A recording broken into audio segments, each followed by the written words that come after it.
Iya, aku nak ngambil gambar ke pojok juga Kak. Wawancara dulu Kak kita dikit. Kebutuhan perumahan di Sumatera Selatan hingga saat ini masih terbilang cukup tinggi. Berdasarkan data Dinas Perkim Sumatera Selatan, saat ini tercatat sekitar 429.000 kepala keluarga belum memiliki rumah. Kondisi ini menjadi tantangan besar bagi pemerintah dalam memenuhi kebutuhan hunian masyarakat.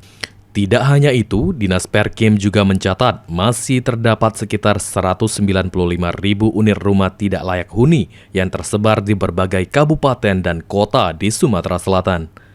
Kepala Dinas Perumahan dan Kawasan Permukiman Provinsi Sumatera Selatan, Novian Aswardani mengatakan, pemerintah terus berupaya menekan angka backlog dan memperbaiki rumah tidak layak huni melalui berbagai program perumahan. Salah satunya melalui program Gebrak Rutilahu atau Gerakan Bersama Perbaikan Rumah Tidak Layak Huni yang melibatkan kolaborasi lintas sektor, tidak hanya mengandalkan anggaran pemerintah, tetapi juga mengajak BUMN, BUMD hingga sektor swasta. Pemerintah Provinsi Sumatera Selatan akan membedah sebanyak 6.121 unit rumah tidak layak huni yang tersebar di 17 kabupaten dan kota di Sumatera Selatan sepanjang tahun 2026. Pilihan kita itu masih di 429.000 unit, ke backlog RTLH itu di 395.000 kalau tidak salah.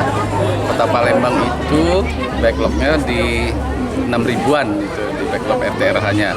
Ya alhamdulillah hari ini Pak Gubernur dan Pak Wali Kota dan Bupati Wali Kota Sumatera Selatan launching, artinya berkomitmen bahwa pemerintah hadir bagi masyarakat, terutama masyarakat yang berpenghasilan rendah, masyarakat miskin di seluruh Sumatera Selatan untuk bergotong royong.